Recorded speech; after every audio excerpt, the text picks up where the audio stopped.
J'ai été visité par une bande de criminels à la maison chez moi et et je comprends que c'est parce que j'avais vraiment des audios audio puis par rapport il y a dossier ngai na bino toebi Monatie botalelanga Congo température ya maman Rosette la fleur Nadambu. Après avoir défilé na site Pola Pola, mais cette fois Congo Température TV. Désormais, suivez-nous sur cette chaîne. Congo Température TV. Congo Température. La patronne Rosette la fleur d'amour, chaîne à solo. Émission religieuse. Théâtre, musique, environnement. Émission sportive. Émission politique, donc nulle part ailleurs. www.congotempérature.com. Nous avons information à temps réel. Congo Température. Et y a mon pépé Asika. Ya Tobina Congo Température. Et y a mon pépé Asika. Merci bien, très chers fidèles internautes qui nous suivent partout dans le monde sur www.congotempérature.com. C'est bien moi, votre humble serviteur René Abiri, l'homme à la dernière flèche de Carquois de Jésus-Christ, le porte-parole international de l'équipe nationale. Je pense qu'il a fait un temps où il fan de l'équipe nationale, abonné à Congo Température, fan de René Abiri. Bon, a été pendant plusieurs temps. Donc, votre humble serviteur René Abiri, le cardinal Monsengo, le pacificateur, le maréchal René Abiri. Donc, j'ai été visité par une bande de criminels à la maison chez moi. Et je comprends que c'est parce que j'avais vraiment des audios. Audio puis par rapport il y a dossier ngai na bino toebi donc ceux qui na bimisa qui ont donc salemika que non donc c'est et alors on dit lobby tant qu'on a eu décision il y a que lobby ndé na robimisa audio ana et alors les locaux na butu we côté linga na ndaku donc j'ai tout perdu, je n'ai même pas le téléphone dans ma main.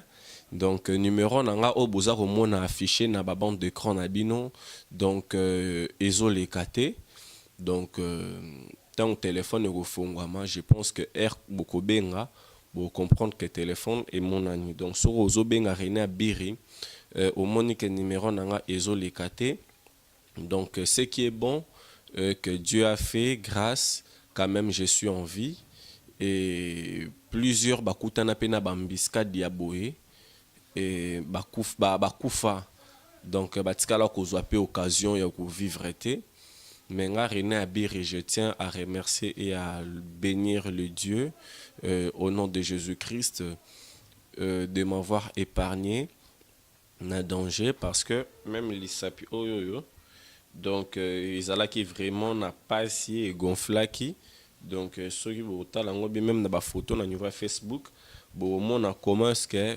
et yebaki ko simba mana pince donc merci à trop na éloge Mouyaya le tout puissant éloge Mouyaya donc batnango batika ngate Paola Schengen qui est à Londres donc na mona ki message dans na Facebook donc merci à toi ya Willy Mouchini le véritable code mondial bazo sala nyonso po boma René Abiri mwana ya bato leki ya bato. Donc, merci à trop na FIFA Fédération. Donc, Pati Lebo double bransard Venanga. Pati Lebo double bransard. Gabi Lopoke Malcolm X Venanga na Katia Braza. Mais petit no René Abiri numéro Zolekate.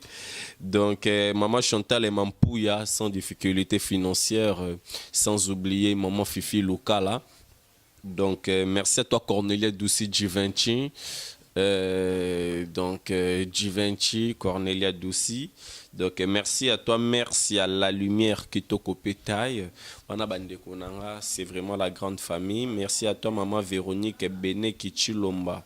Donc maman Véronique, donc maman maman na Chris Kalanda depuis Belgique, donc maman na Chris Kalanda depuis Bruxelles, donc merci à toi Dada Sambouna Lyon, Mobali à maman Hermeline, donc pourquoi pas dire un très grand merci à toi mon vieux Richard Mbouini depuis les États-Unis, Castro Massidi depuis Londres, Castro Massidi. Donc, logement est tout puissant depuis Coventry. Donc, ça l'a vraiment passé. En pleine séance, il y a la préparation, il y a l'ibala nanga, donc ndenge na kende ko honorer moi sinanga et ndenge ko za ba visitation boye. Donc, ça l'a vraiment mal monté. Donc, bandeko oboluka ko détruire ba vie ya batu. Bomi ya kabino moro ke botinda batu. Ça l'a mal monté. Et ça la malamuté mais mutu tout oyo ayebi ke anyataki lokolo na na kati ya ndako na nga René Abiri donc lokolo na ye kaka ndeka ke nyataki kaka na kati ya ndako ya cardinal René Abiri ana problème donc ngonga ngoyo bokende bino moko bomi présenter na niveau ya justice congolaise donc avant René Abiri na réagir na lobi ke kaka moto ka lokolo na ye nyataki na ndako na nga René Abiri veut dire que akende moko mi présenter na tribunal parce que tangu bozo sala mabe batu ba moni mabe na bino wana te batu ba yokeli ngande mawa mais tangu nga René Abiri na ko réagir ykozala ke no René Abiri nde mutu mabe René Abiri nde méchant na lobby bien. Merci à toi Lydia Kapajika et Pucha et Mangengela 10 000 fois Amida Chantier Ankoro. Lydia Kapajika, une femme mais pas comme les autres. Donc elle fait la différence.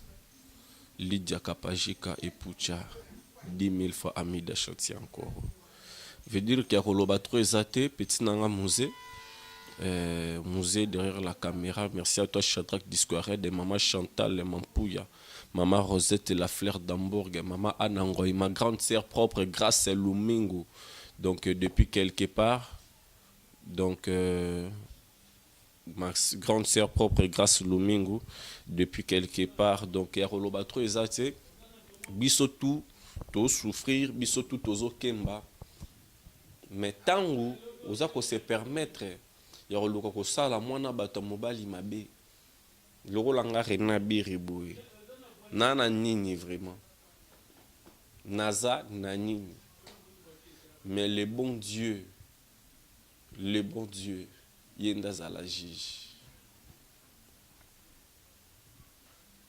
lokola bandi boye toke nango peka boye mais bino na marambo na bino nga kati na nkolo na kibonzambe kaka nazo gumba mabolongo na nga na se ba musuba ko mata ba kolembola bakabina courant na ndenga mystique parce que ça la passe ya trop jeune garçon boy mwana bato boy donc flair d'âge nde bozo mona nga boy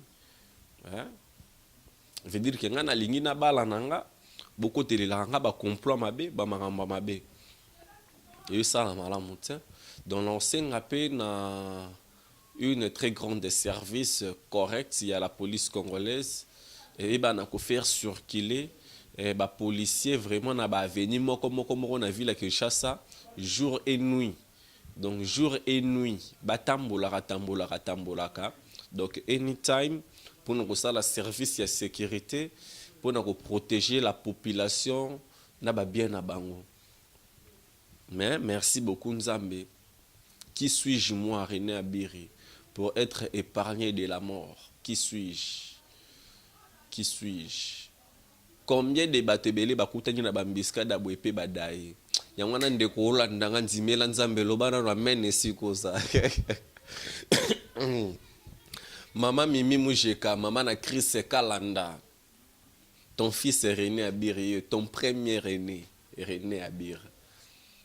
Maman nangai baliba bomela ngai karaboy et simbate René Abiri bolingwa René Abiri na ba mama ezomata ba mama mate ko matina combien et bongo siko na ba papa bolingo rena birina ba papa et komata se komate kotoka toka le vieux dada Sambu na Lyon a levé Richard Bouini depuis les États-Unis na lobali susu nini awa les cardinal venanga pati les beaux double brassard les caméramans VIP pati